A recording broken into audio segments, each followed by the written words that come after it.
imagine she going from talking about how he'd eliminate Maomao if she misused her apothecary skills to essentially worrying about the rift between them might widen if he conceals such information in like 10 episodes was such a cathartic watch. And like he was genuinely worried about what would happen and how Mama would react if she found out such information later on. And, you know, he's basically concealing it from her, but at the same time Mama was like, I just don't want to know.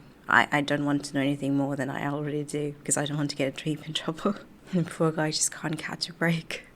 Hello and welcome to Talk About Drama, where we talk about what's hot and what's not in the drama world. And today we're actually going to talk about an anime, the Apothecary Diaries, Kusuriya no Hitorigoto. And at the moment it's on season 2, and I believe there are a couple of more episodes left to go, but I recently started watching it and I haven't been that much into animes lately. I think the last ones that I religiously followed were Solo Leveling and Kaiju number 8. But other than that, I've just been like looking and going. But I really wanted to start the Apothecary Diaries, but then I found out, you know, the season 1 had just ended and there was some time for season 2. So now that we're finally in the middle of season 2, I decided to give it a try. And I binged the first season in 2 days, 3 days, give or take. And I'm starting the second season. I'm actually like 4 episodes into the second season, and I decided to pause it because there's still some episodes to go, and I actually like binging it more than waiting every week for an episode, because despite the serial format, despite it being sort of a case-breaking drama where every episode has a case assigned to it, it does follow an overreaching arc for the whole season. So everything that happens in individual episodes come together to sort of impact the final outcome of the season,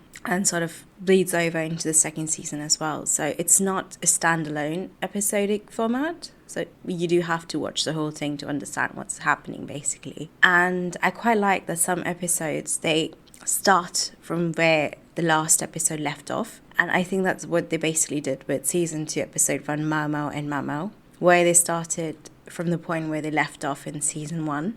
And Maomao is just so precious to me, like genuinely so precious to me. And as the time goes on, you learn more and more things about her and, you know, why she is the way she is right now. And I really like the way Maomao is to a point apathetic, but she does know empathy. She is sympathetic to other people. She does know what it's like to hurt. She does get hurt as well. She's not a cold-hearted person. She does have feelings, and she does understand others' feelings as well. It's just the kind of environment that she's grown up in. It didn't allow her to have that emotional growth. So she does understand what feelings are, and she does understand how other people might feel upon certain things. But because of the way she's been brought up, especially when growing up in a brothel, she's basically left alone on her own devices. And even though she had her sisters who brought her up, they had night jobs, and they couldn't always be there for her. So they took care of her whenever they could. But mostly she had been left to her devices. And it shows because she's independent. She knows how to fend for herself. And she's actually frighteningly intelligent. Is extremely prideful. But she knows when to stop. She knows when to not ask for more. She knows when to draw a line. And a lot of times when, you know, she gets in too deep, she tells herself, well, what does it matter to me? And she snaps herself out of it. And in a way, it's quite endearing to watch. As you do see, there's this burning curiosity inside of her that lets her into all sorts of trouble, and, you know, she just can't help herself. But then at the end of the day, she doesn't know when to pull herself back from going off the deep end and basically getting herself into trouble, because the palace is never a good place to be in.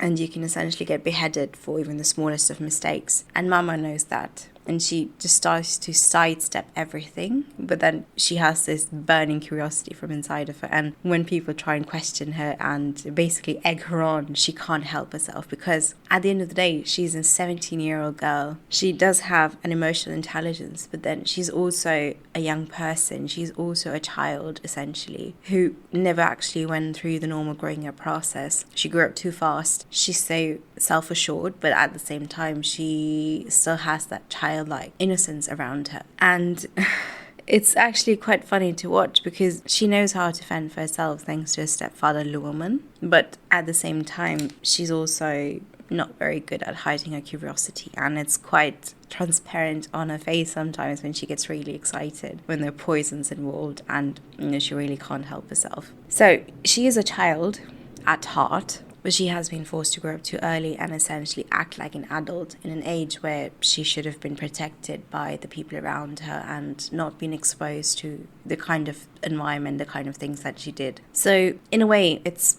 good for her that she knows what she knows, but then it's also bad for her because it stunted her growth in terms of how a child naturally goes. But we'll come to that later on.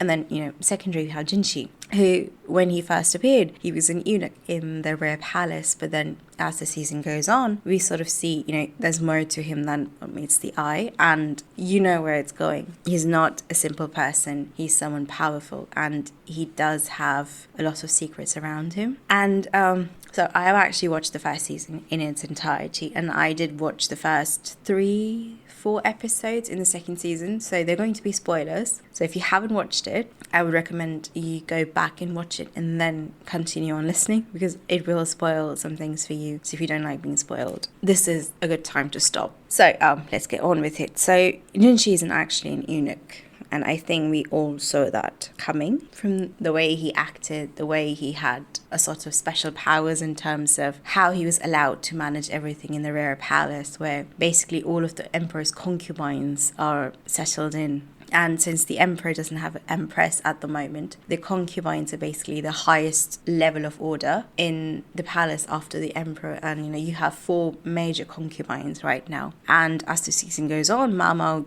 gets involved in the concubines separately. And she basically starts with Gyokyu and Lihua.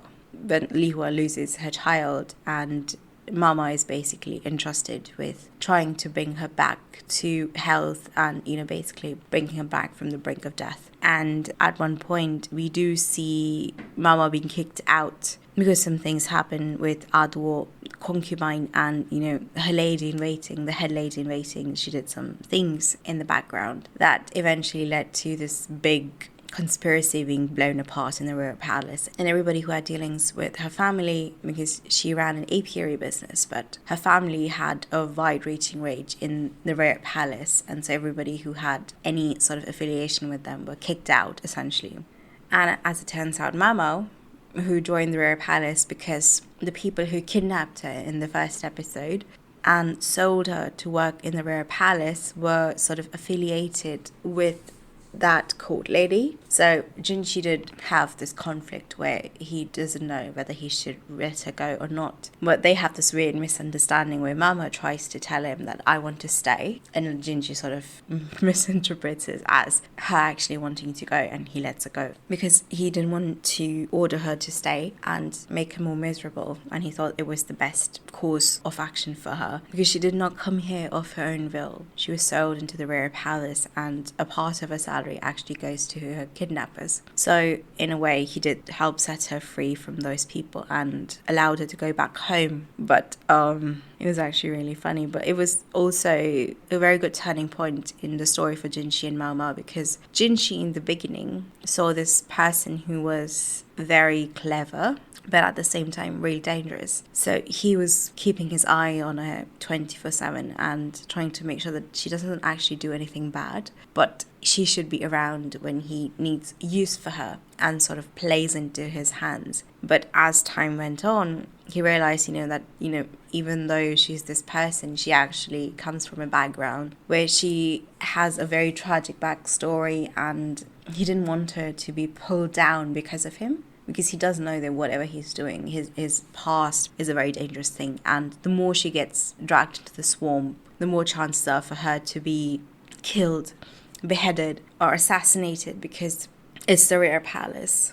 It's the place where emperor's concubines are gathered. It's a place where the strongest comes on top. And even though at the moment they're 4 top concubines, because there's no empress and every concubine wants to keep her place, she doesn't want to be replaced, but then she doesn't want the other concubine to come on top of her either. And then there's the emperor who's sort of well, we don't really think that, he's pitting them against each other, but at the same time, he is subtly doing that because he doesn't have one person selected as an empress. And he doesn't really appear to be that good of a person. But to be fair, we don't really know much about the emperor. But I do like Mama's commentary on how the emperor is a fickle person and sort of making her own assumptions and how, well, even though he's an emperor, he does have this soft side in front of his child. But then there's also this duplicity in his actions where he will not hesitate to turn his back on his child or his concubine if she doesn't look good, if the child is useful to him.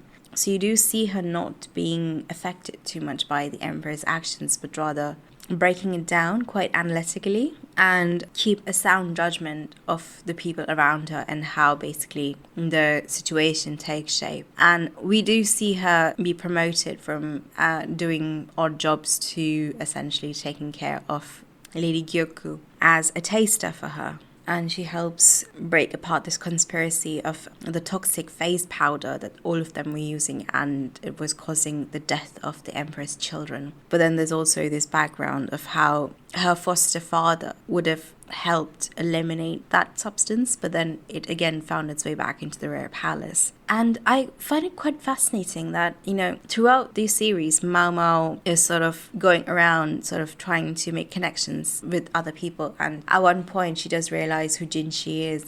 She does have this whole mental epilogue going on how she tries to place together the pieces of the puzzle and try to see the big picture and understand that, so many consequences piling up one after the other should not be a good thing. And the way she cynically tries to place together all the coincidences and realize, well, it's not practically possible. But, she doesn't really realize that she herself is a very much product of a number of coincidences because, she's the child of a courtesan. And her father, her biological father, is this guy Lagan, who's actually a very well-known strategist, and he actually does have quite a lot of power in his hands, and he's known to be very dangerous, very eccentric, and somebody that people essentially need to watch out for. And then her adopted father is Lohman, who used to work in the Rare Palace as a medic, and he was made a eunuch by the previous empress because everyone who needs to work in the Rare Palace is either ladies, eunuchs, or men who are essentially affiliated with the royal family. Otherwise, you won't be allowed passage inside because it's a place where the emperor's women reside, and they don't want foreign men intruding upon that sanctuary. They don't want that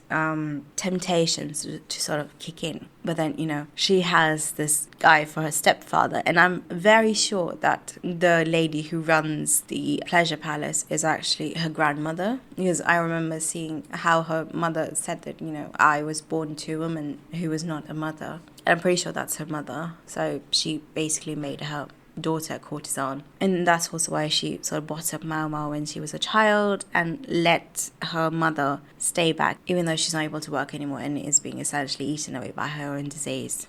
And in a series of coincidences, Maomao is abducted and sold into the Rare Palace. And I don't know if this is merely a chain of coincidences or an actual conspiracy, because how did she even go there? Of all the places, she was sold into the Rare Palace and not another pleasure house or in another part of the country, basically. Because human trafficking was very rampant in those times, and Mama herself acknowledges that at one point. But she's still sold into the Rare Palace, and, quite coincidentally, the person who sold her there was affiliated to Ado, the concubine who was the emperor's childhood friend and one of the highest ranking concubines before she left, and who I think, well, I don't know, but I do think that she's Jinshi's mom, because when concubine Ado he was leaving the palace, Jinshi was there to see her off. I'm sorry for the background noise, my dog's sleeping.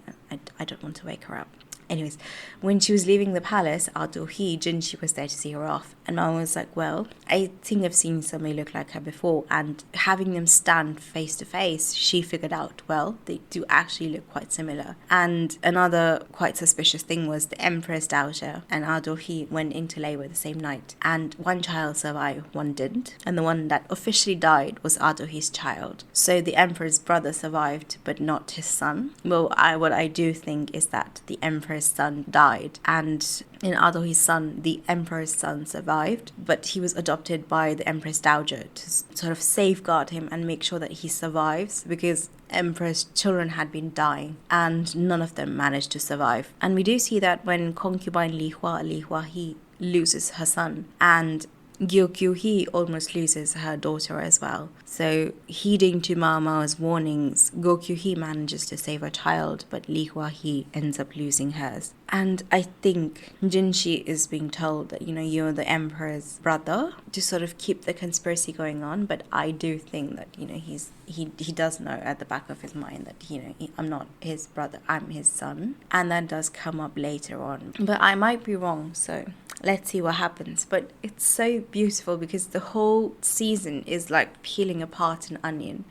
Every conspiracy ties in and everything has an ending, but that ending is the start for another thing. Like when Maomao managed to figure out that the poisoning of Gyokyu He was actually not meant for her, but another concubine, and the person ultimately responsible for that was Adohi's head lady-in-waiting, and the whole honey conspiracy was broken apart. I also really appreciate the fact that all of the bad people are just not comically bad people who wait in the background, twirling their mustaches and laughing maniacally. They're actual people with actual brains, and they actually know how to use it, like one of the court ladies, Suire, who faked her own death essentially and tried to get away with the plot of murdering Jinshi. Well, she didn't really know that, she was out to get Jinshi, but she did manage to figure out that, Jinshi would probably the one performing the ceremony that day, and Maomao, at the risk of her own life, barges into the temple and saves him from the falling beam. And then she also managed to figure out that,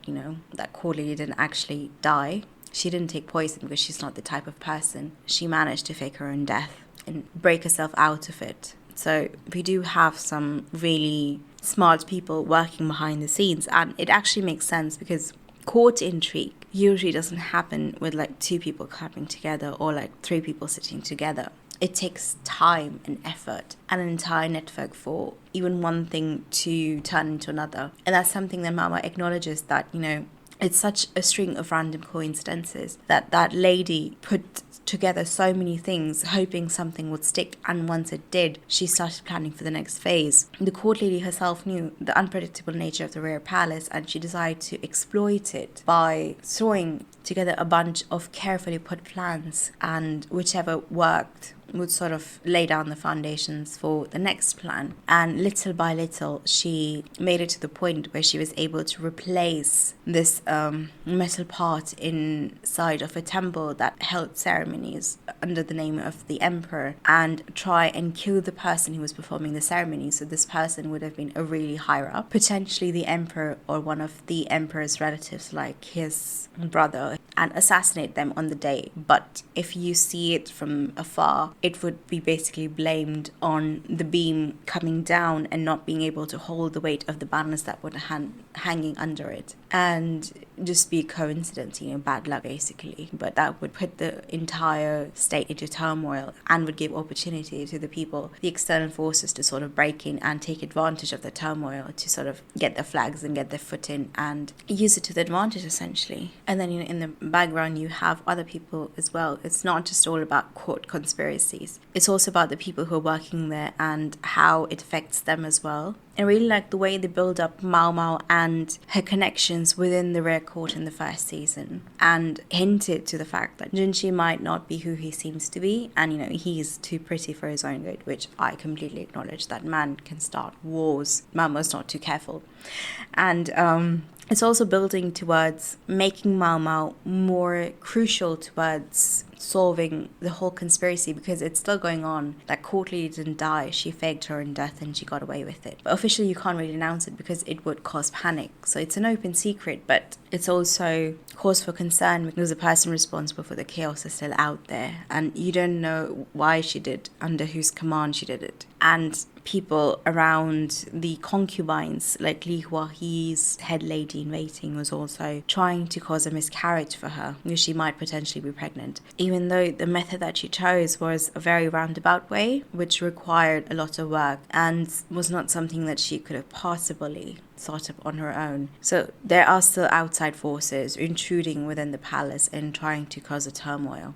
And they do realize that, but there's also this whole point where ladies cannot be physicians, ladies cannot practice medicine out in the open, they cannot be doctors. So a doctor has to be a man, and in order to be a doctor in the royal palace, you have to be a eunuch. So people have been turning a blind eye to Maomao till now, but then that's also causing a lot of problems for her, because now people are starting to seek her out because they understand that, you know, she's more than this little girl who's going around smelling of weird herbs and having her eyes sparkle at the name of poison. But, you know, there are consequences for our actions, and we're starting to find out when Maomao is asked by one of the ladies in the clinic to help her try to find this worker who was previously sick and who might not have got the appropriate treatment that would have been needed for her and could potentially die. And that sort of translates into Hongnian, Yoku, he's head lady in waiting, sort of warning her that, you know, do not go against her, make sure she's not harmed. And that happens when the Empress Dowager entrusts her with finding out if she actually cursed the previous emperor and made him die, or was it because of natural causes? Because you do see that, you know, even though they're nice ladies, even though they're nice people, Gyokyu Hee, Li Hua Hee, and, you know, Li Shu Hee as well. I don't know about Lo Lan Hee because I haven't reached that point. But even though you see, like, you know, these people are really nice, they're really helping her out, they're also a part of this royal palace. They're also really careful around each other. They also have people who care about them. And, you know, even though Gyokyu, he doesn't really have that many people in her palace,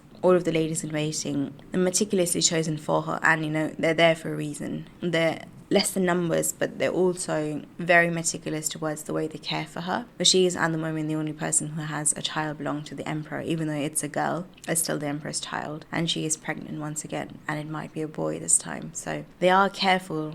Even though more court ladies are being brought in, at the moment it's just them. And Hong Nian, in terms of being the head lady in waiting for Gyokyu Hee, is very careful. And it does show in the way that, you know, she wants Maomao, because in the royal palace, it doesn't take a moment for alliances to shift and people to start killing each other over power, over being on top. And that's also more true because at the moment there are 4 top concubines, but no empress. That seat is still empty. It might go to the person who has a son. So everyone has to watch out for themselves and for the people that they serve. And another thing I really liked about the way Jinxi and Maomao act around each other, because before they used to be very professional, very courteous towards each other, but now Jinxi is starting to understand how Maomao works, and even Gao Shun, the person who serves him, he is also starting to understand the way Maomao reacts to certain things. And, you know, when Maomao is quite confused in the way that, you know, how should I have reacted, because Jinxi starts sulking, and he is very much more expressive towards Maomao than he used to be in the past. And Maomao is often confused in the way she should react because she's not used to these situations, and also Jinxi is well above her station and she doesn't want to risk it because at the moment she's still his subordinate and she's still under him. Even though Jinxi might at some times think that, you know, Maomao can act out, she's allowed to go against him, she's allowed to stand up to him, but Maomao wouldn't, because she's under, that sounded wrong, she is working under him, and she does not want to overstep her station, even though she knows that, you know, he is somebody really important in the court and he's not someone who should be messed with on a whim. But what I do like, and it's kind of sad, is the difference between Maomao and Jinxi, with like Jinxi being tall and well built and Maomao being this little cat essentially in front of him, because it does point towards how Maomao has been brought up. And I do believe it's because of stunted growth and malnutrition, because Maomao spoke about her adopted father and, you know, how he has such vast medical knowledge, but he's still living under such destitute circumstances, and quite often they won't have enough money to sort of eat properly, and Maomao is probably malnutritioned and experiencing stunted growth, because of which, that, you know, she's quite short for her age and she's quite tiny, even though her mum was quite tall and so was her dad. she's not as tall, and Jinshi is obviously built like a tank. Because he's grown up in the royal palace, he's been fed properly, he's been taken care of properly, and Mama hasn't. And it's gone to the point where her mother even cut off her pinky finger and probably tried to kill her on several occasions. It's quite sad. And Jinshi, whenever Mama brings up her kidnapping or her past growing up in the pleasure district, he does get a little sad, and he does have the soft corner for her, even though Mama doesn't understand, like, why are you making that face? Because to her, everything is not really that much big of a deal, because it probably could have been worse. But Jinshi realizes and understands that it was actually quite bad for her growing up, and he sort of wants to make up for it. But we'll see how it goes. But the thing that really as the series progresses, that concern for Maomao ends up making Jinshi start acting in a very transparent way. Because Jinshi, having grown up in the royal palace and as a hidden brother of the emperor, he probably would have gone through a lot of things and survived scary circumstances as well. And now having to dress up like a eunuch and behave like a eunuch, he does know the sort of shit that goes down in the royal palace, and he does know how to sort of weasel his way out of it. But he's trying to act as an adult, and he himself is a child. I think he's 18, and his real age, and Maomao is 9, he's 17, so there's only like a year gap between the both of them. And that gap often is very much visible when Jinshi's alone with Maomao, or when he's reproaching her or worrying for her or looking for her, basically. And Maomao herself acknowledges that then Jinshi is much more approachable sometimes than the others, because when he's on official duty, he's got that eunuch face on, but when he's with Maomao, he appears younger because he's got that 18-year-old Jinshi inside of him bursting out and making him more approachable, more of someone who's her colleague than her direct superior. And I also like the way that everyone's catching on to it. It started with Gyokyu-hee sort of teasing Jinshi about it and needling him, and also telling him to back off when he reacts very animatedly and rather severely towards Maomao's actions. But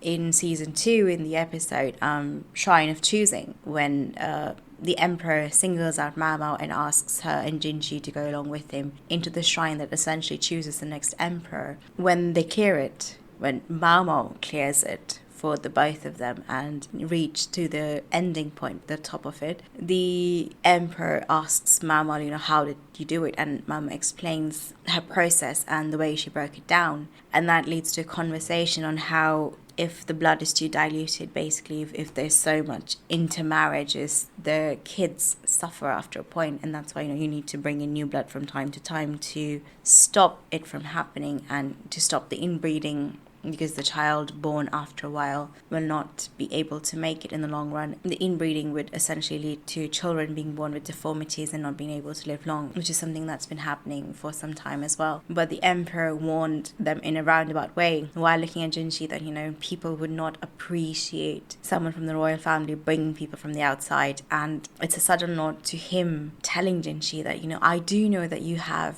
designs on this girl, but I'm telling you right now that it's not going to be easy for you. And Jinshi acknowledges that, and Mama is just standing there. She's a little bit confused, but because she doesn't really know that Jinshi is his brother at the moment. He's his brother. But this is also the fact that Emperor knows what's happening in the rear palace. He does have his eyes and ears in that place, and he does know what's happening with his brother, and he is acknowledging the fact that Maomao and Jinshi have something going on, and Jinshi basically has gone to a point where he's seriously considering the fact of bringing Maomao into it. Because when the person managing the shrine sort of jokingly tells the emperor that you can take Maomao as your concubine, because if an emperor doesn't pass the test on his own, he can have a concubine lead him, and if the concubine helps him pass the shrine, she can essentially become the empress. And Maomao sort of freaks out in her mind, but Jinshi freaks out quite visibly, and he tells her no, don't do that.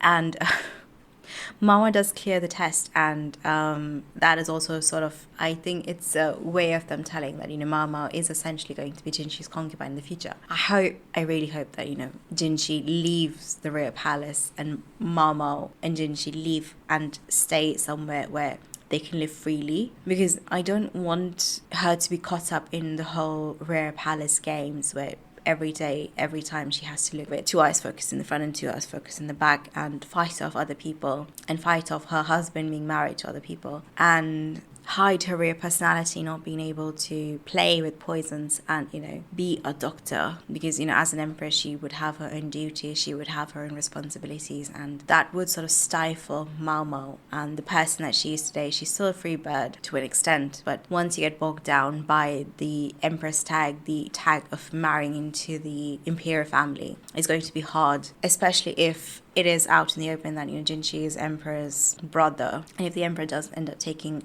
empress in the future, it will be quite bad for Jinshi, because that empress's family might try to eliminate Jinshi because they don't want any people to vie for the throne, because if the child is the empress, they would want her child to become the crown prince and the next emperor of the country, rather than have Jinshi have a toe in and potentially take over the throne. Because Mama is a dangerous character, even though people might try to lowball her in the beginning. She is clever and she does have the potential to become a kingmaker. So if Mama really does put her head to it, she can become the next empress and sort of push Jinshi towards the emperor position, because Jinshi himself is quite clever and he's been living in this palace for a long time. He knows what goes in, he knows what goes out, and he does have his own people around him as well. So they are a very big threat. And if it comes out, that Jinshi is the empress child, oh, that's a double whammy, because an empress would try to put her own child into the seat of a crown prince, and even though Jinshi gives up the throne and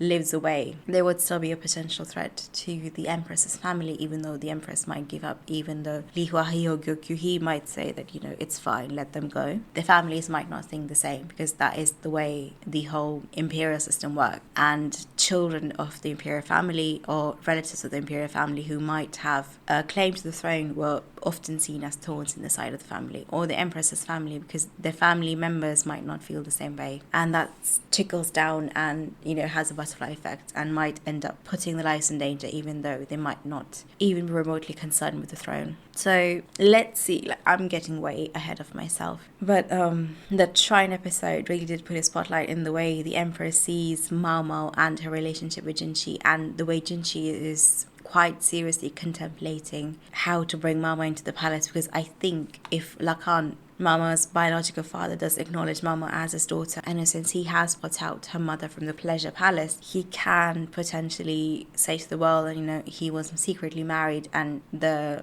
lady that he married to died and Mama got lost and now he's finding his lost daughter. Because at the moment he only has an adopted child to keep his lineage going, but if he does announce Mama as his daughter, she would have some legitimacy and she can potentially become a candidate for concubine for Jinshi. So she can get legitimacy, and being an apprentice of Lawman can also sort of lend her that support from the noble people to sort of push her up and essentially make her a front runner for the position of the emperor's brother's concubine. So she does have what it takes to go up. She's not completely in the lower rung of the society. And if push comes to shove, Maomao can potentially rise up the ranks and become an important character in terms of the rare palace and the palace itself. But I'm having way too much fun seeing her break cases and run around happily picking up lizards' tails and make medicines and just be herself, really. Because that is the beauty of the Apothecary Diaries. It's the diary of this apothecary person who loves poison, who loves medicine, and he loves just unabashedly going for the things that she wants. And who is someone who doesn't really understand the emotions sometimes, but she also understands that emotions are necessary for your survival. That is what makes you human. And she's not somebody who's without emotions to start with, because yes, she can be very unemotional, she can be very cold and calculating towards how she came to be what she came to be, her circumstances of birth, her parents, and essentially her grandmother, sort of the mistress of the pleasure palace. is trying to sell her off and be very matter-of-fact with it. But when she does hear Lacan's name the first time, Maomao has this really fierce expression on her face that Junshi is startled with, because he's never seen that expression on her face ever. And then, when we see Maomao sitting in her mother's room in the Pleasure Palace, she's looking like a lost child, just sitting there in the corner in darkness. Even though Maomao shines brightly in the light, she's cloaked by the darkness of her mother's past and, whatever has happened to her as well. So she does feel, she's not an unfeeling character, and she does have her moments when she's not able to control it. But then she just brushes it off and moves on, because growing up where she did, how she did, she might not have had the liberty of dwelling over things, of trying to juggle what's good, what's bad, what should be, what should not be. It's just how it is. And you just move on, because you have no other way, really. And I also like the way the three princesses of the Pleasure House, and especially Pyrene, I do like the way they've shaped up these characters, because they are the top courtesans in the area, and they know that. But at the same time, we see Mei, who's very much, even though she's a top courtesan, she's very much a person who has feelings. And even though they might have had the moments where, because being a top courtesan in the Pleasure Palace, it requires a lot of politics, and it requires a lot of work as well, because you don't become top overnight. You have to foil other people, you have to claw your way to the top. And there's never contempt in terms of how they're shown to us. They're these three beautiful ladies who take pride in what they do and who are unapologetic in what they do. And they've raised Maomao to be the person that she is today. And Maomao, in turn, is unapologetic of where she comes from and how she is. And, she actually uses that to sort of educate the concubines, who are her senior by a good 10, 12 years, in terms of how they can pleasure the emperor and sort of tell them the ways of the pleasure district.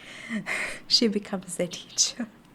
And Mama is unapologetic in terms of where she comes from and how she is, because they are her sisters. And she has nothing to hide. She's nothing to be ashamed of. And there's also nobody shaming her for that as well. Like, I don't know if that happens in the future. But I do like the way they make everybody human. They make everybody come across having their own quirks, having their own personalities. No one's a 2D character. Everyone has a requirement. Everyone has a need. Everyone is the way they are because of the things that they've gone through in the past. And we see that happen because while season 1 was mostly focused on Maomao and her journey into the Rare Palace, season 2 is now slowly peeling apart Jinshi's character and making us understand more about him and how he came about to be and be the way that he is today, and how his character got shaped into be this pseudo eunuch who has to hide who he is and very careful, but at the same time very fair towards the other people. And I'm really enjoying it. So if you are looking forward to jumping back into the anime land like I did, if you're really looking forward to having a series that's well structured, well written and well rounded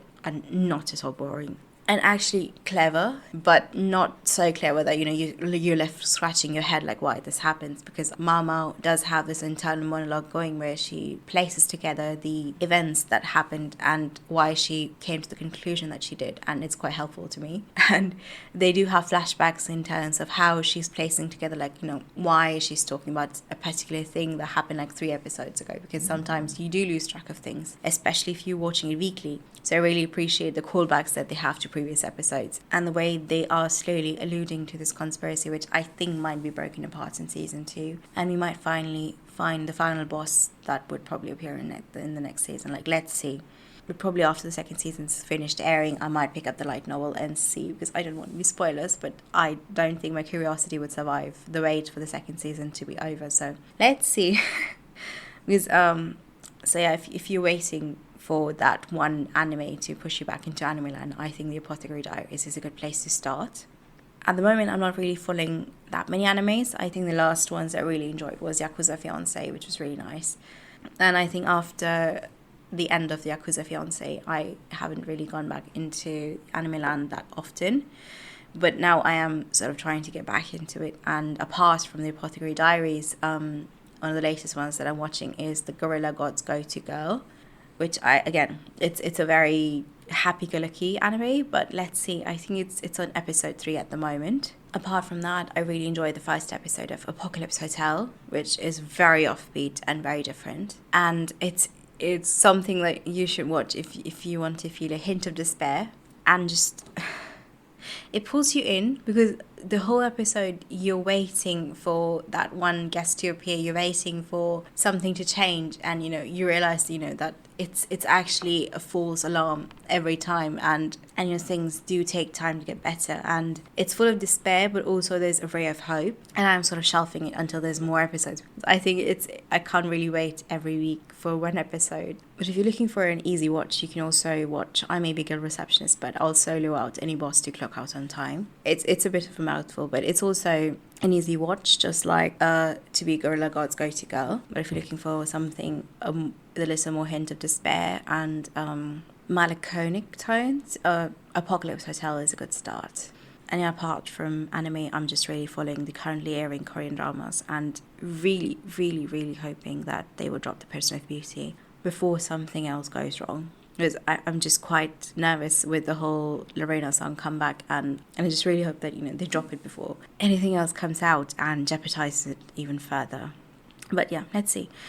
So yeah, watch the Apothecary Diaries and do let me know how you think of it. You can reach out to me on Twitter, on Instagram. My ID is talk_about_drama. You can also drop me a comment if it's available in your country on Spotify. And my podcast is now available on Apple Podcast, Spotify, Amazon Podcast, Audible, and YouTube. So yeah, drop me a comment and tell me how you're finding it, and if there's anything else you'd like me to cover or anything else you'd like me to see, because I would really love some new anime recs as well. So yeah, I hope you guys are having a good week, and I'll see you guys next time.